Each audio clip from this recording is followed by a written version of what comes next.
Hello friends, in this video we will discuss about the new time limit for e-invoicing। जो भी large businessman है जिनका turnover aggregate annual turnover 10 crore या उससे ऊपर है किसी भी प्रीवियस ईयर्स में या करंट फाइनेंशियल ईयर में, उन सभी के लिए बहुत इंपॉर्टेंट एडवाइजरी है जो जीएसटी डिपार्टमेंट ने इशू करी है जीएसटी पोर्टल पे।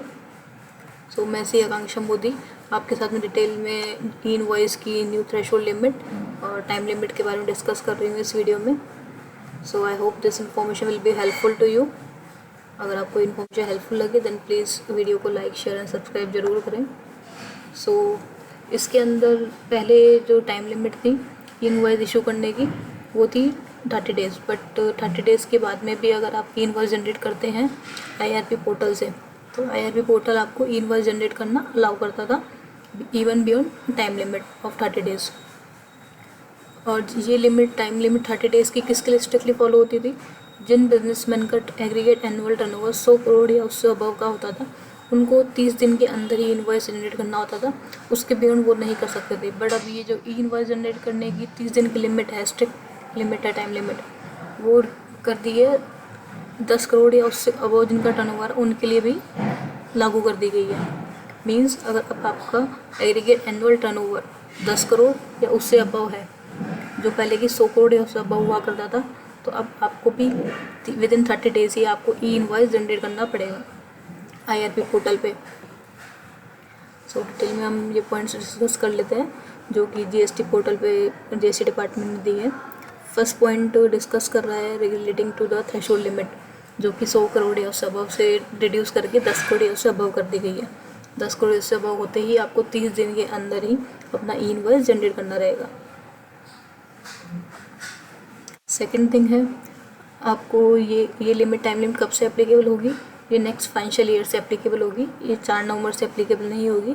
मीन्स 1 अप्रैल 2025 से आपको ये पोर्टल अलाउ नहीं करेगा 30 दिन के बाद में ई इनवॉइस जनरेट करना जिनका भी टर्नओवर 10 करोड़ या उससे अबव है। थर्ड थिंग, ये जो रेस्ट्रिक्शन है कौन कौन से डॉक्यूमेंट्स पे एप्लीकेबल है? मीन्स ये सारे डॉक्यूमेंट्स पे एप्लीकेबल है, ऐसा नहीं है सिर्फ ये इनवॉइसेस के एप्लीकेबल है।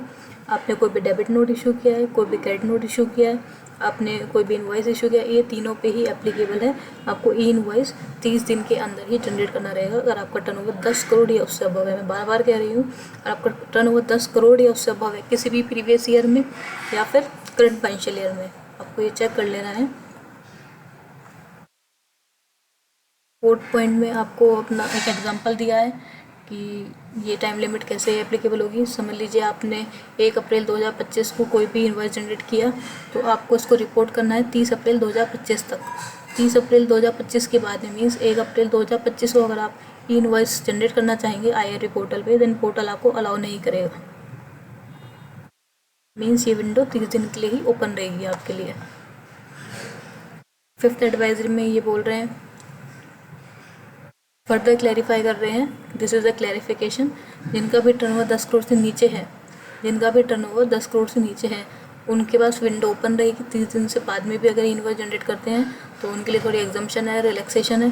30 दिन के बाद में वो लोग इनवॉइस जनरेट कर सकते हैं IRP पोर्टल से। सिक्स थिंग है, अगेन दे आर सेइंग कि ये कब से कंप्लाई करना है? 1 अप्रैल 2025 या 1 अप्रैल 2025 ऑनवर्ड्स। मीन्स अगर आप 31 मार्च 2025 तक आप ई इनवॉइस जनरेट कर सकते हैं। अगर आपका टर्नओवर 100 करोड़ से नीचे है, 10 करोड़ से अबव है, तो भी आप इनवॉइस जनरेट कर सकते हैं beyond 30 days time limit on the IRP portal. Hope so this information is helpful to you. Thank you.